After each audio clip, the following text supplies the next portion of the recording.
Bienvenidos a una inmersión profunda en la maquinaria que impulsa la revolución Bitcoin. Hoy desentrañaremos los secretos de su funcionamiento interno, guiados por la obra magistral de Andreas M. Antonopoulos, Mastering Bitcoin o Dominando Bitcoin. Este no es solo un viaje para entender una moneda digital. Es una expedición al corazón de un protocolo, una red y una tecnología que están redefiniendo la confianza, el valor y la interacción digital. ¿Qué es realmente Bitcoin? Para muchos es una nueva forma de dinero, pero bajo esa superficie yace una sinfonía de criptografía, teoría de redes y ciencia de la computación. Dominando Bitcoin nos invita a ir más allá de la especulación y a comprender con detalle y precisión cada engranaje de este intrincado mecanismo. A lo largo de los próximos 80 minutos exploraremos los cimientos de Bitcoin, las claves criptográficas que custodian nuestros fondos, las direcciones que los reciben, las carteras que los gestionan. Nos sumergiremos en la anatomía de una transacción, el alma de este sistema. Desvelaremos la estructura de la cadena de bloques, ese libro contable inmutable y distribuido. Entenderemos el crucial proceso de la minería y cómo se alcanza el consenso en una red sin autoridad central. Y finalmente observaremos cómo la red Bitcoin opera y evoluciona. Este conocimiento no es meramente académico. Comprender el cómo funciona Bitcoin es esencial para apreciar su robustez, sus limitaciones y su vasto potencial. Es la llave para interactuar con esta tecnología de forma segura, para innovar sobre ella y para participar conscientemente en la conversación sobre su futuro. Prepárense para un viaje fascinante a las profundidades del código y los conceptos que hacen posible Bitcoin. Comenzamos nuestra exploración en el núcleo de la seguridad y la propiedad en Bitcoin, la criptografía de clave pública. Este es el pilar fundamental sobre el cual se construye todo el sistema. Imaginen un sistema postal digital altamente seguro. En este sistema, cada usuario posee dos llaves relacionadas matemáticamente, una clave privada y una clave pública. La clave privada es el secreto más celosamente guardado. Es una cadena de números y letras, generalmente muy larga y generada aleatoriamente, que debe permanecer exclusivamente en conocimiento y control de su dueño. Perder la clave privada o permitir que alguien más la conozca equivale a perder el acceso y el control sobre los fondos asociados a ella. Es, literalmente, la llave de tu caja fuerte digital. Su confidencialidad es absoluta y primordial. De esta clave privada, mediante un proceso matemático unidireccional, es decir, fácil de calcular en un sentido pero computacionalmente inviable de revertir, se deriva la clave pública. Esto significa que con la clave privada puedes generar fácilmente la clave pública. Pero nadie, absolutamente nadie, puede obtener tu clave privada a partir de tu clave pública. Esta asimetría es la magia de este sistema criptográfico. La clave pública, como su nombre indica, puede ser compartida con el mundo sin comprometer la seguridad de la clave privada. Su función principal es recibir fondos y verificar firmas digitales. El tercer componente esencial es la firma digital. Cuando deseas enviar bitcoins, autorizas la transacción utilizando tu clave privada para crear una firma digital única para esa transacción específica. Esta firma prueba dos cosas. Primero, que el dueño de la clave privada y por lo tanto de los fondos ha autorizado la transacción, autenticación. Y segundo, que la transacción no ha sido alterada desde que fue firmada, integridad. Cualquier persona que conozca tu clave pública puede verificar la validez de esa firma digital. Si la firma es válida, confirma que solo el poseedor de la clave privada correspondiente pudo haberla creado. Es como un sello personal e infalsificable en Minoset, el mundo digital. Antonopoulos utiliza la analogía de un buzón con dos ranuras y dos llaves. La clave pública es como la dirección de tu buzón y la ranura por donde cualquiera puede depositarte correo, bitcoins. La clave privada es la única llave que abre ese buzón para retirar el correo, gastar los bitcoins. Puedes dar la dirección de tu buzón, clave pública, a todo el mundo, pero solo tú, con tu llave única, clave privada, puedes acceder a su contenido. La seguridad de todo el sistema Bitcoin descansa en la robustez de estos algoritmos criptográficos, principalmente el algoritmo de firma digital de curva elíptica o SETSA, y crucialmente en la capacidad del usuario para mantener secreta su clave privada. Este es el primer y más fundamental concepto que Dominando Bitcoin nos enseña. Una vez que entendemos el par de claves, podemos abordar el concepto de las direcciones Bitcoin. Una dirección Bitcoin es un identificador único, similar a un número de cuenta bancaria o una dirección de correo electrónico que se utiliza para recibir Bitcoins. Sin embargo, a diferencia de las cuentas bancarias, puedes generar un número virtualmente ilimitado de direcciones Bitcoin y, de hecho, se recomienda usar una nueva dirección para cada transacción para mejorar la privacidad. Las direcciones Bitcoin se derivan de la clave pública. El proceso exacto implica aplicar funciones resumen, hash functions, a la clave pública. Una función resumen es un algoritmo matemático que toma una entrada de cualquier tamaño y produce una salida de tamaño fijo, llamada resumen o huella digital criptográfica. Estas funciones son unidireccionales. Es imposible obtener la PSIN entrada original a partir del resumen. Y resistentes a colisiones, es extremadamente improbable que dos entradas diferentes produzcan el mismo resumen. El uso de funciones resumen para crear direcciones a partir de claves públicas añade una capa adicional de seguridad. Incluso si una dirección es conocida, la clave pública subyacente no se revela hasta que se gasta un Bitcoin desde esa dirección. Además, las direcciones suelen incluir una suma de verificación, checksum, para detectar errores tipográficos al copiarlas o transcribirlas, evitando así la pérdida de fondos por enviar Bitcoins a una dirección inexistente o incorrecta. Existen varios formatos de direcciones Bitcoin, cada uno con sus propias características y propósitos. El formato más antiguo y común es el P2PKH, Pay to Public Key Hash. Estas direcciones comienzan típicamente con el número 1. Representan el envío de Bitcoins al resumen de una clave pública. Para gastar estos Bitcoins, el receptor debe proporcionar la clave pública original, que coincida con el resumen, y una firma digital creada con la clave privada correspondiente. Otro formato importante es el P2SH, Pay to Script Hash. Estas direcciones suelen comenzar con el número 3. Son más flexibles y potentes que las P2PKH porque permiten enviar Bitcoins no solo a una clave pública, sino a un resumen de un script o pequeño programa. Este script define condiciones más complejas para gastar los fondos, como requerir múltiples firmas, transacciones multifirma o condiciones de tiempo. El script real solo se revela cuando se gastan los fondos. Más recientemente se introdujo el formato Bech32, también conocido como direcciones BC1 o direcciones SegWit nativas. Estas direcciones comienzan con BC1 Cookie para P2PKH, Pay to Witness Public Key Hash, o BC1P para P2TR, Pay to Taproot. Ofrecen varias ventajas, como una mayor eficiencia en el uso del espacio de bloque, lo que puede llevar a comisiones de transacción más bajas, mejor detección de errores, son insensibles a mayúsculas y minúsculas y la suma de verificación es más robusta, y una mejor legibilidad. Es fundamental comprender que una dirección Bitcoin es simplemente un destino, no contiene Bitcoins en sí misma. Los Bitcoins existen como registros en la cadena de bloques, específicamente como salidas de transacción no gastadas, UTXOs, que están bloqueadas para ser gastadas por el poseedor de la clave privada correspondiente a la dirección a la que se enviaron. Cuando envías Bitcoins a una dirección, estás creando un nuevo UTXO que solo puede ser desbloqueado, gastado, con la clave privada asociada a esa dirección. La generación de claves y direcciones es un proceso local en el software de cartera del usuario. No requiere conexión a Internet ni permiso de ninguna entidad central. Esto subraya la naturaleza descentralizada y soberana de Bitcoin desde su nivel más básico.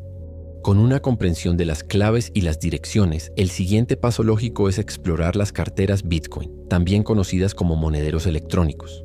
Una cartera Bitcoin no almacena Bitcoins directamente. Como una cartera física, almacena billetes. En cambio, una cartera Bitcoin es fundamentalmente un gestor de claves privadas. Su función principal es generar, almacenar y proteger las claves privadas del usuario, y utilizar esas claves para firmar transacciones y así permitirle gastar sus fondos. Andreas Antonopoulos clasifica las carteras en varios tipos, según cómo gestionan las claves. Carteras no deterministas, tipo 0. Estas fueron las primeras carteras. Simplemente generan un conjunto de claves privadas aleatorias e independientes entre sí. Si se generaban muchas claves, hacer una copia de seguridad de todas ellas era engorroso. Si se perdía el archivo de la cartera, se perdían todas las claves y por ende los fondos. Este tipo de cartera es ahora obsoleto y no se recomienda. Carteras deterministas, semilla única tipo 1. Estas carteras generan todas las claves privadas a partir de una única fuente de aleatoriedad inicial, llamada semilla, seed. Todas las claves de la cartera están relacionadas matemáticamente con esta semilla. Esto significa que, si se hace una copia de seguridad de la semilla, se pueden regenerar todas las claves privadas y, por lo tanto, recuperar el acceso a todos los fondos, incluso si se pierde o daña el dispositivo de la cartera. Carteras deterministas, jerárquicas, HD Wallets, tipo 2. Estas son el estándar actual y las más recomendadas. Llevan el concepto de cartera determinista un paso más allá. A partir de una semilla maestra única, generan una estructura de árbol de claves. Esto permite organizar las claves de forma jerárquica, con claves maestras que pueden derivar ramas de subclaves para diferentes propósitos. Por ejemplo, una rama para ahorros, otra para gastos diarios, otra para diferentes cuentas o negocios. La semilla maestra de una cartera HD se representa comúnmente como una frase mnemónica, mnemonic phrase, o frase semilla. Esta es una secuencia de 12 a 24 palabras comunes, como árbol, casa, río, futuro, tomadas de un diccionario. Estándar BIP39 es el estándar más común. Estas palabras son mucho más fáciles de anotar, recordar y proteger para un humano que una larga cadena de números y letras aleatorios. A partir de esta frase mnemónica, y opcionalmente una contraseña adicional llamada passphrase para mayor seguridad, la cartera puede regenerar la semilla maestra y a partir de ella todas las claves privadas y públicas y todas las direcciones asociadas. La frase mnemónica es la copia de seguridad más importante de tu cartera Bitcoin. Quien tenga acceso a tu frase mnemónica tiene acceso a todos tus fondos. Debe ser guardada con extremo cuidado, preferiblemente fuera de línea, en papel, grabada, en metal y en múltiples lugares seguros. Las carteras también se pueden clasificar según su entorno operativo. Carteras de software se ejecutan en ordenadores de escritorio, portátiles o teléfonos móviles. Son convenientes para el uso diario, pero su seguridad depende de la seguridad del dispositivo subyacente, vulnerable a malware si el dispositivo está comprometido. Ejemplos incluyen Electrum, Sparrow Wallet, Blue Wallet, Moon. Carteras de hardware. Son dispositivos físicos especializados, diseñados específicamente para almacenar claves privadas de forma segura y fuera de línea, en almacenamiento en frío. Las claves privadas nunca abandonan el dispositivo.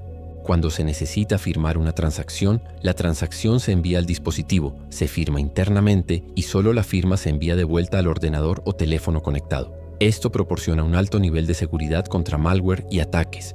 En línea. Ejemplos populares son Ledger, Trezor, Coldcard. Carteras de papel. Consisten simplemente en una clave privada y su dirección correspondiente impresas en papel. Es una forma de almacenamiento en frío, pero requiere cuidado para proteger el papel de daños físicos y para gastar los fondos de forma segura, ya que al barrer la clave privada en una cartera en línea, esta podría quedar expuesta. Carteras web. Se acceden a través de un navegador web y a menudo almacenan las claves en servidores de terceros, lo que introduce un riesgo de confianza. Generalmente no se recomiendan para almacenar sumas significativas, a menos que sean carteras web, que permitan al usuario controlar sus propias claves, por ejemplo mediante integración con carteras de hardware. La elección de una cartera depende del perfil de riesgo del usuario, la cantidad de Bitcoin que desea almacenar y su nivel de conocimiento técnico. Para sumas importantes, las carteras de hardware combinadas con buenas prácticas de copia de seguridad de la frase mnemónica son la opción más segura. Dominando Bitcoin enfatiza repetidamente la responsabilidad personal en la custodia de las claves. En Bitcoin, tú eres tu propio banco, con toda la libertad y toda la responsabilidad que ello conlleva.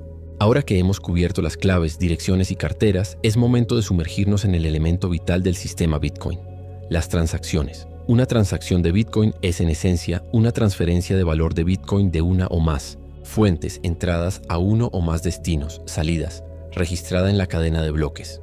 Andreas Antonopoulos desglosa la anatomía de una transacción con gran detalle. A diferencia de los sistemas bancarios tradicionales donde existen cuentas con saldos, Bitcoin utiliza un modelo de salidas de transacción no gastadas, UTXOs. Piensen en las UTXOs como si fueran monedas o billetes individuales de diferentes denominaciones.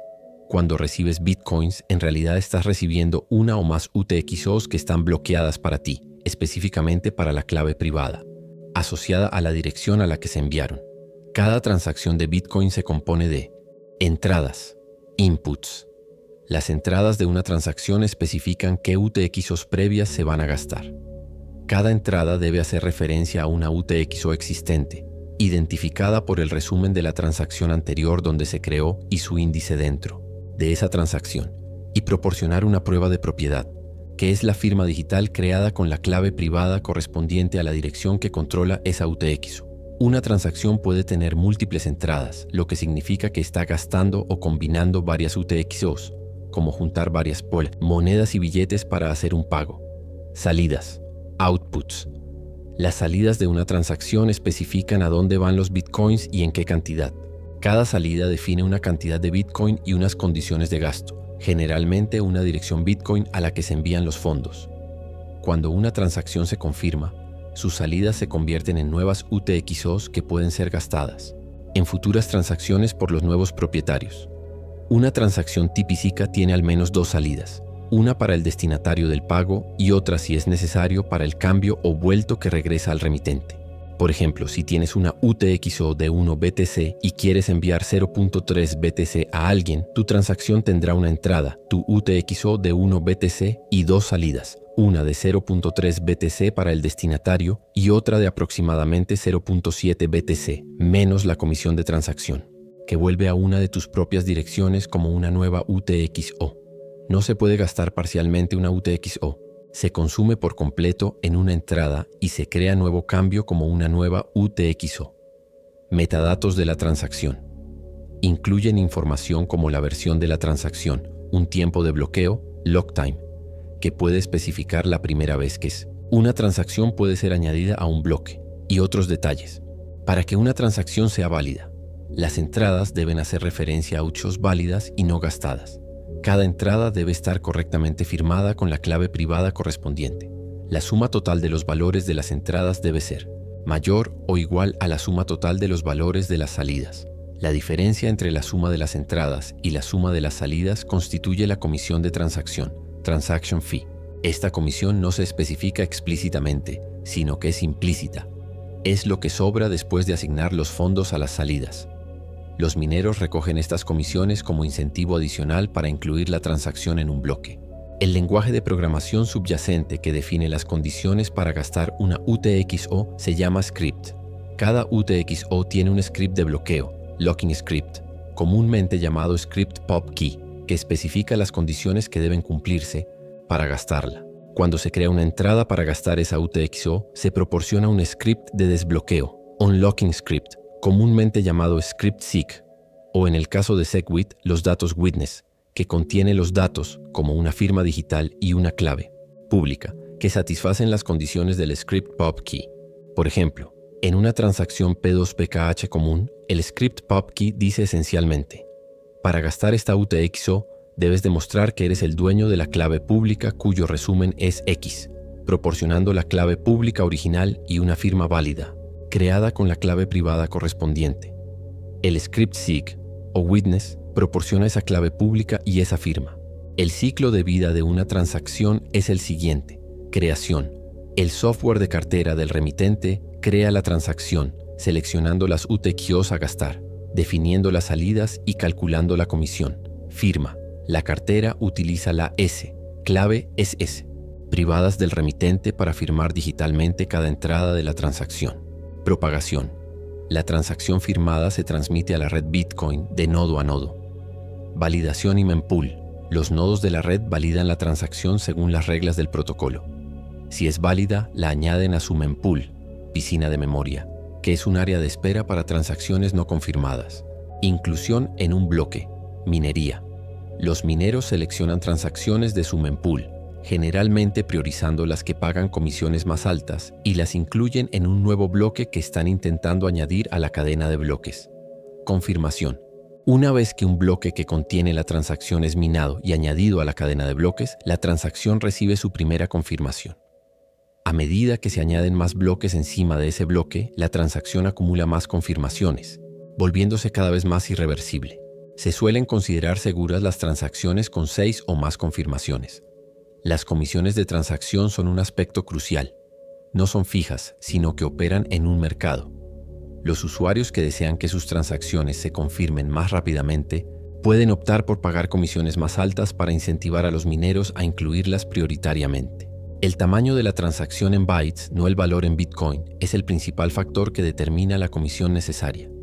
Las carteras suelen ayudar a estimar una comisión adecuada basándose en la congestión actual de la red.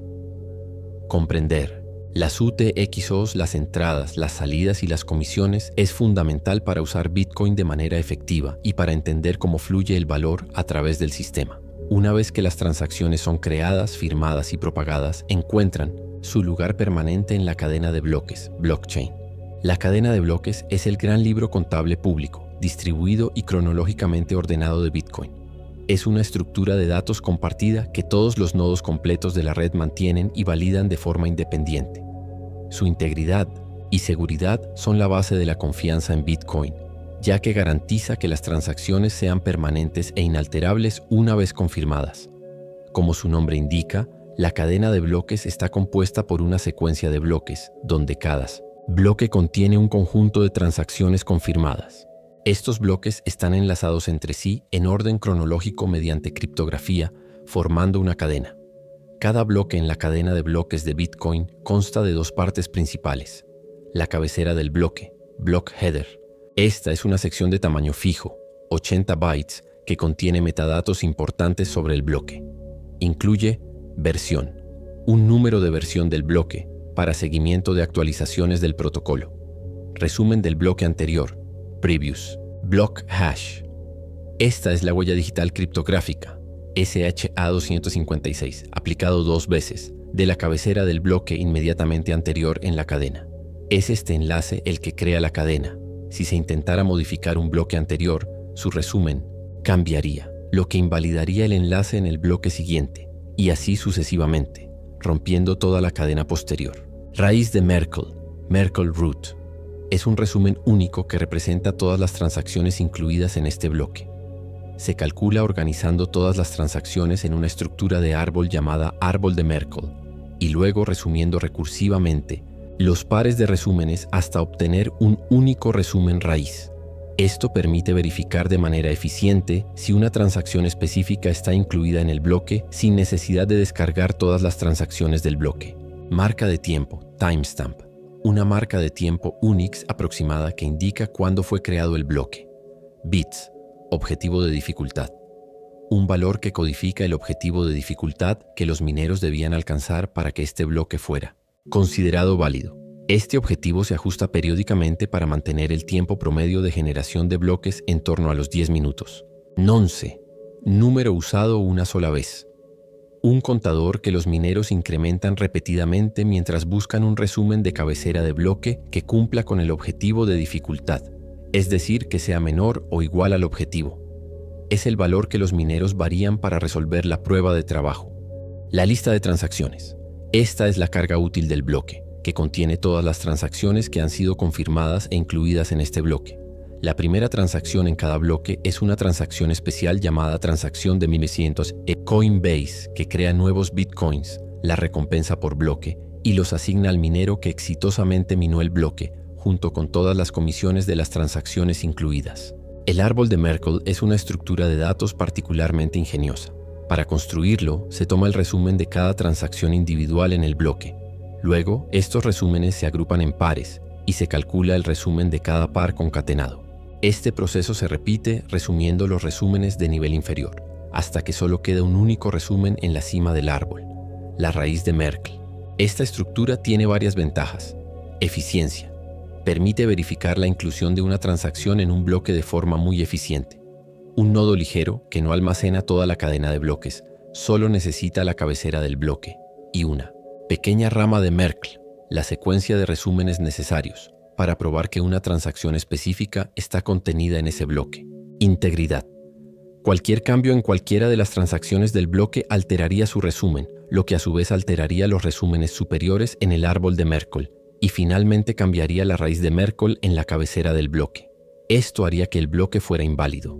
Los bloques se añaden a la cadena aproximadamente cada 10 minutos a través del proceso de minería. Una vez que un bloque es añadido, las transacciones que contiene se consideran confirmadas.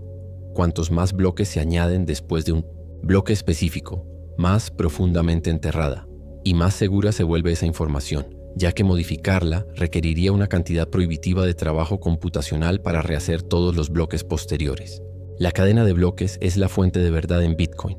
Es el registro inmutable de todas las transacciones que han ocurrido desde el inicio de la red, el bloque génesis. Su transparencia, cualquiera puede explorarla, y su resistencia a la manipulación, gracias a la criptografía y la prueba de trabajo, son lo que le da a Bitcoin su robustez y confiabilidad sin necesidad de una autoridad central. El proceso mediante el cual se añaden nuevos bloques a la cadena de bloques y se alcanza un acuerdo sobre el estado del libro contable en una red descentralizada es conocido como minería y consenso. Este es quizás el aspecto más ingenioso y crucial de Bitcoin, como lo detalla Andreas Antonopoulos. La minería en Bitcoin cumple 3 funciones esenciales. Validación de transacciones. Los mineros recopilan transacciones pendientes de la piscina de memoria, mempool. Verifican su validez, firmas correctas, UTXOs no gastadas, etc. y las agrupan en un bloque candidato. Creación de nuevos bloques. Prueba de trabajo.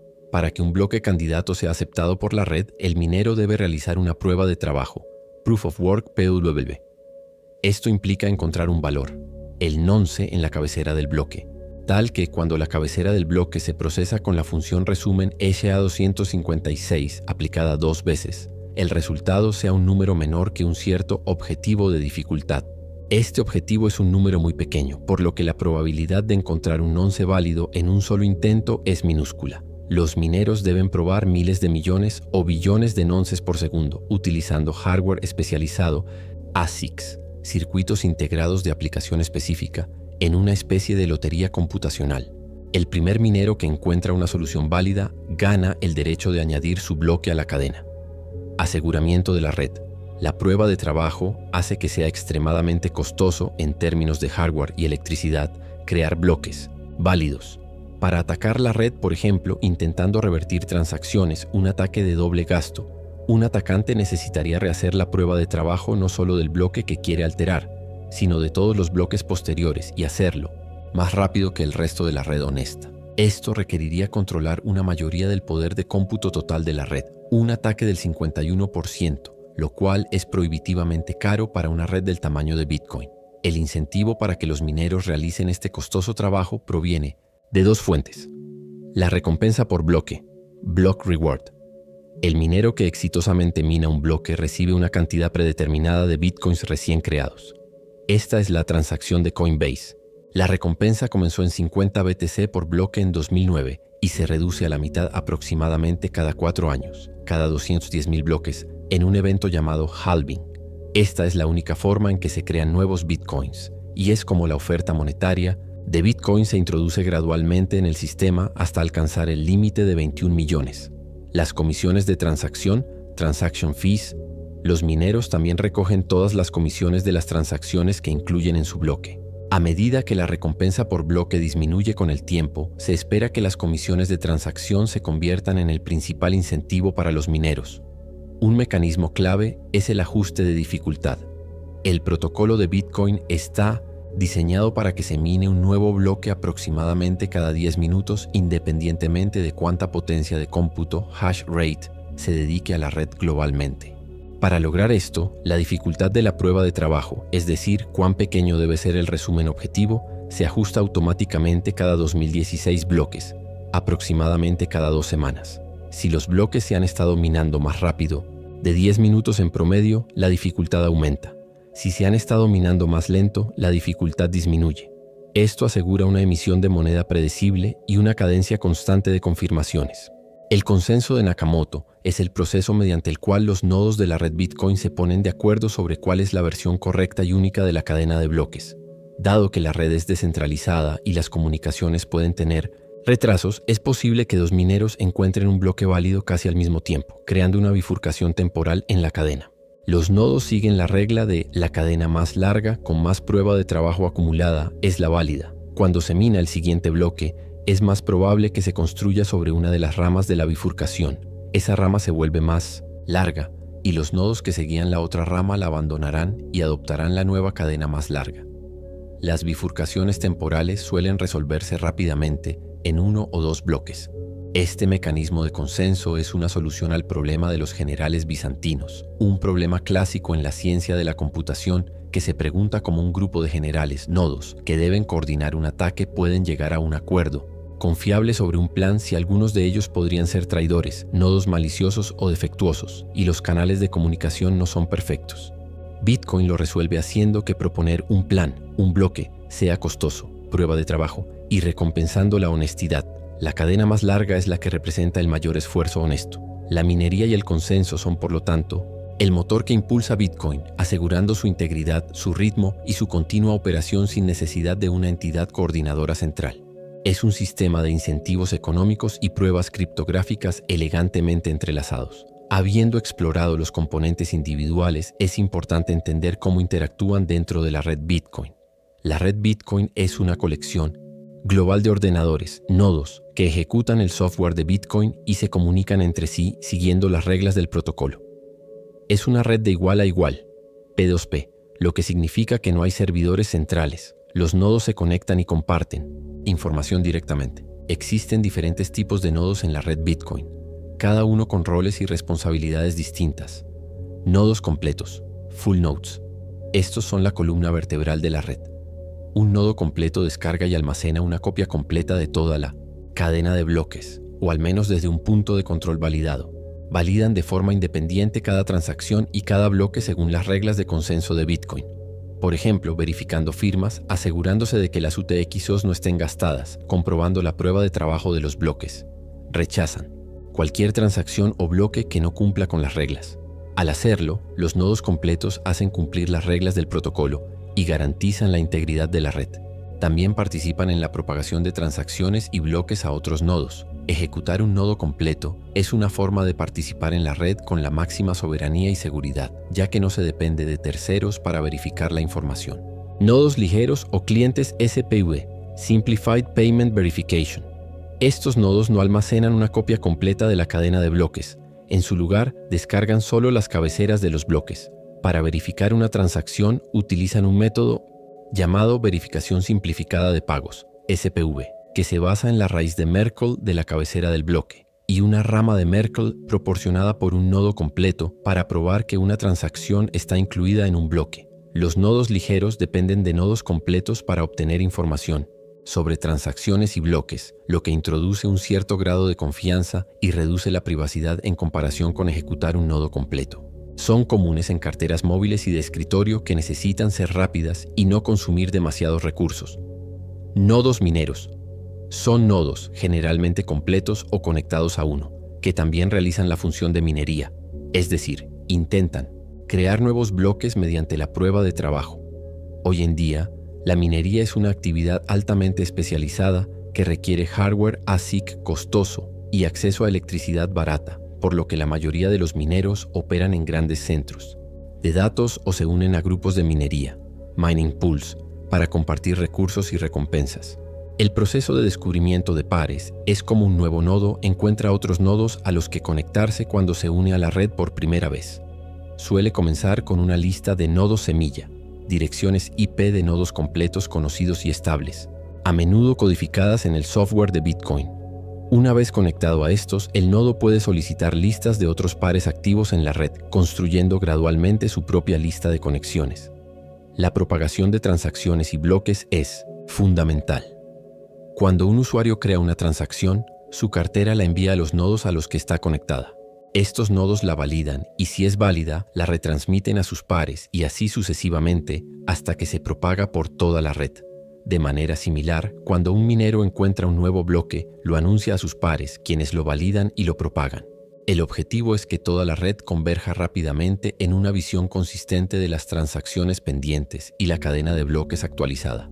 La red Bitcoin es robusta y resistente a la censura precisamente porque es descentralizada. No hay un punto central de control o falla. Si algunos nodos se desconectan o son atacados, la red en su conjunto puede seguir funcionando mientras haya suficientes nodos honestos participando. Esta arquitectura distribuida es una de las innovaciones clave de Bitcoin. Antonopoulos también explica cómo la red maneja la información, los tipos de mensajes que los nodos intercambian, como version, Berak, Getadr, Adr, Imp, GetData, TX, Block, y los protocolos que aseguran una comunicación eficiente y ordenada. Finalmente, Dominando Bitcoin aborda temas más avanzados como las bifurcaciones, forks, de la cadena y diversos aspectos de la seguridad. Una bifurcación ocurre cuando hay un cambio en las reglas del protocolo de Bitcoin. Pueden ser de dos tipos principales: bifurcaciones blandas, soft forks. Son cambios en las reglas que son compatibles con versiones anteriores. Las nuevas reglas son un subconjunto más restrictivo de las reglas antiguas. Los nodos que no se actualizan al nuevo software aún pueden validar los bloques y transacciones creados por nodos actualizados. Los ven como válidos según las reglas antiguas, aunque no entiendan completamente las nuevas restricciones. Sin embargo, los bloques creados por nodos no actualizados podrían ser rechazados por los nodos actualizados si violan las nuevas reglas más estrictas. Las bifurcaciones blandas permiten actualizar la red sin forzar una división. Un ejemplo es la activación de Segregated Witness, SegWit. Bifurcaciones duras, hard forks. Son cambios en las reglas que no son compatibles con versiones anteriores. Las nuevas reglas relajan o modifican fundamentalmente las reglas antiguas de una manera que hace que los bloques o transacciones creados bajo las nuevas reglas sean inválidos para los nodos que ejecutan el software antiguo. Si una bifurcación dura no es adoptada por una abrumadora mayoría de la red, puede resultar en una división permanente de la cadena de bloques y la creación de dos criptomonedas separadas, cada una con su propio protocolo y comunidad. Un ejemplo es la bifurcación que creó Bitcoin Cash a partir de Bitcoin. Las bifurcaciones, especialmente las duras, son eventos significativos y a menudo controvertidos en la evolución de Bitcoin, ya que implican cambios en el consenso fundamental de la red. En cuanto a la seguridad, Antonopoulos cubre múltiples niveles. Seguridad de las claves privadas. Esta es la responsabilidad primordial del usuario. Incluye generar claves de forma segura, usando carteras confiables, hacer copias de seguridad robustas de las frases mnemónicas en múltiples ubicaciones seguras, protegidas contra fuego, agua, robo, y considerar el uso de contraseñas adicionales, passphrases BIP39, para la frase semilla.